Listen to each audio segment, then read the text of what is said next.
Good morning or afternoon. I'm so glad you're joining me and Kristen Fisher for our content preview to our wonderful and awesome 4th and 5th grade English language arts and reading teachers. So we're glad you're here with us. This is a bit of a co-teach. Kristen really designed the slideshow and did a lot of videos, and then I pulled some things and then reordered some things. So it's a bit of a virtual co-teach, I guess, we're about to go through. So I wanted you to see that her full presentation with some other slides that are not in the shortened slideshow presentation are available right here in the notes section. But before I get started, I also wanted you to see the bit.ly so that you can go ahead and get a copy of this for yourself if you would like. There it is. It's bit.ly, bit.ly/DYD for district-wide day 2020, GR for grade, capital G little R, 4-5 for our awesome 4th and 5th grade teachers. So I'm going to take you through some changes this year, not the changes of the pandemic, not the changes of remote and virtual learning necessarily right away, the changes in our curriculum and how we actually have tightened that up, and therefore how even in this remote learning and virtual learning, when we show you how you can take from the tools that Kristen and the curriculum writing team created for you this summer, how you can translate that into really rigorous and quality tier 1 instructions. I'm excited about that. So we've seen this triangle. I'm just bringing it back up because that's what I want you to see. Everything we did this summer and everything that we created really brought these together and tightened our curriculum and our instruction with our assessment, so that when we're looking this year through the lens of assessment, through our new performance assessments and through the way we chunk those in the unit and through common formative assessments, as we're doing that throughout our year, we'll see that there's a tight marriage with that in our resources. I think it's going to be really great as you're moving forward. So really quickly, main attractions. This is a curriculum update. I'm going to give you a little information. I'm going to give you a quick overview and then let you go a little deeper with Kristen and her videos. And then we're going to pop out and look at the Starting Strong resource page and make sure that I go over a few things that you know and are aware of before you really delve in, before kids come back in a week. And then use the new tools to plan. That's really the idea today. So you will be with your PLCs, and that's where you should be. If you are a 5th or 6th grade teacher, a 4th or 5th grade teacher, most of our 4th grade, you have a PLC. Some of our 5th grade, you might be the only one on your campus, maybe some 4th.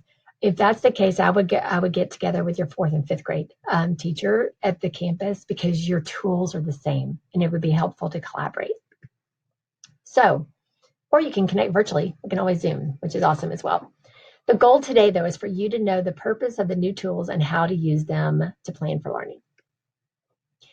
I wanted to share a little bit with you about the why behind the work. So the charge this summer behind the revisions of the curriculum documents were twofold.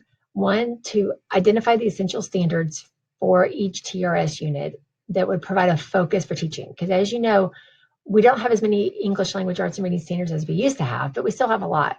But they're integrated and they work together. However, when you have, it looks like this flat, like 15, 20 or whatever that are kind of flat out, it looks overwhelming. And so identifying the essential standards, the curriculum writers and Kristen really looked at the focus of the TRS unit and then considered some factors that she will go into more when she talks about essential standards. But basically, if it's taught here and then developed throughout, then that's an essential standard. You need to get it down in that unit.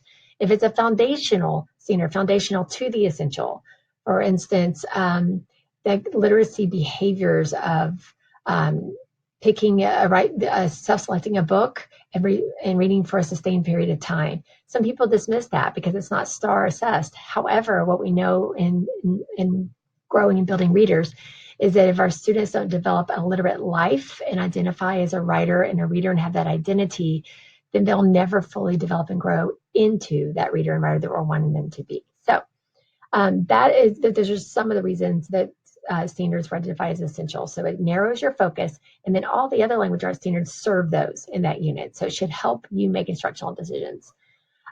We also were charged to marry TRS with our resources for the purpose of helping facilitate that quality tier 1 instruction. So there was a lot of work done on this where we TRS is the path, but then we had a really great resource benchmark that we pushed in. We have great pieces from Lead Forward that were pushed in, and we have great pieces even in TRS itself, and then some other things from even outside of that. So all of those things were really brought together to serve mastery of those essential standards during that unit.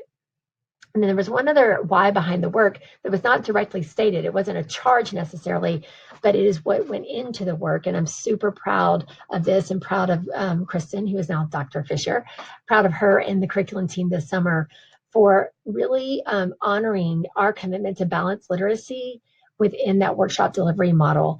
So therefore, what they did represents that, and it makes it easy to transfer because we know that this is how you grow readers and writers. And for just a moment, just to show you over here, don't get caught up in the minutes necessarily because minutes are going to be fluctuating during this remote time. But proportionately, what you'll notice is in the mini lesson portion, and this is also where you do an interactive read aloud. In this part, it's the teacher directly doing, and there's a bit of a we do. And then it goes right into this heavy students doing. They can be doing in partner sometimes. Sometimes it's a small group. And then often it's just an independent work themselves while you're actively monitoring. That's the chunk of time because readers don't get better if they don't read a lot, and writers don't get better if they don't write a lot, and they need to think and talk deeply about both. And that's why we have this closure and reflection at the end. So just that is honored in the work of the curriculum writers this summer, and it's really going to serve you well. So here are the added features. There is a year at a glance pacing guide that we will look at in just a minute, but it's new and it's a great tool for you. Then we have some amazing unit previews. We have pacing tools I mentioned that have been revised. And then within the pacing tools, we have performance assessments that are chunked out by the days in the unit. And I think you'll find that super useful. Again, proud of the team for creating those, where if you have a 15-day unit, you know your reading, writing, and phonics performance assessments on day one, what part of that you're doing, because they were never intended to be done at the end. They were intended to be done along the way. So you're going to find that super useful. But first, the main event. I wanted to start here because this is where the heart of TRS, and it's the instructional focus document. It's an overview that will help you to identify what the student and teacher goals are, what the students need to know, what are the learning outcomes in that unit. And it is built on the performance assessments, which is how we know that they've learned it, how they're going to show us. So the IFD, the instructional focus document, is a huge leading role part in designing learning experiences. So I'm going to pause for a second while you click on this video, and Kristen's going to walk you through more information about the instructional focus document, and she is also going to visit the performance assessments. So go ahead and pause me and go check that out. Okay. You should have paused me if you didn't do it now. But I'm going to go on because you can always stop me. But as we're going today, I want you to actually go through the videos with Kristen because there's some action steps in there that is actually going to get you towards planning for next week. So after the IFD, that's the heart. We're going to jump over the unit previews. But before I do that, I want to show you one little piece that I think is important as you are also planning in your PLCs, because all of this takes place in your PLC. Actually, let me come back to that. The unit previews are when you are planning, you will start with your instructional focus document. Then you'll move into your unit previews. And those are awesome videos with a lot of professional learning built in them. You get some professional learning hours, an hour for watching. And so many resources are embedded in there as well. So the order of things is study that IFD, and you just did that with Kristen. Then you're going to look at your unit previews. After you've done that and you've had that rich discussion, and you are now going to go jump into your pacing tools and start really planning that out on that day by day. And those performance assessments are going to help you there. So let me go ahead and show you just snippet I did of the 5th grade pacing guide, the year at a glance pacing guide. It's nothing new to you. It's a calendar. But what's great about it is what they did, the team, is they color-coded the units, and you can just see a couple of them here, but you can see the days in the unit. And then they put here actually the standards. Here are the most essential standards from that unit, and here are the foundational ones. They're all essential because these are essential to support these. You'll also notice that there's a 15-day and then as the maximum and 10 days as the minimum. That we did this purposely because 15 days is what TRS recommends, and that is ideal, and that's what we want. However, we also know we're in a very different time, and you need to make some instructional decisions. So because those essential standards have been identified, now you can really stay focused, and then the other standards in the unit will be serving to master those. And that allows you that room to stay longer on some pieces, to readdress, to loop back, to extend within the unit's time. So we're excited about that, and that's available for you. So I'm going to go back. You're going to pause me again, right? You're listening to me. And you're going to go ahead and watch the unit preview video from Kristen. And then you're going to come back and join me. So I will see you in just a minute. And you're back because you listened. You're going to now go to the pacing tools, and you're going to go ahead and learn a little bit about the pacing tools as well. So you get a full scope of understanding of the document and how they work. Again, pause me and do that.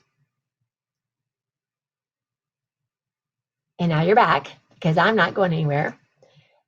And you're going to go ahead and we're going to move on, and I'll take that knowledge, and you now are starting to get that connection. It's that pseudo understanding of, this all goes together, which is awesome. So let's go ahead. Awesome. So hold on just a moment. There's someone at my door.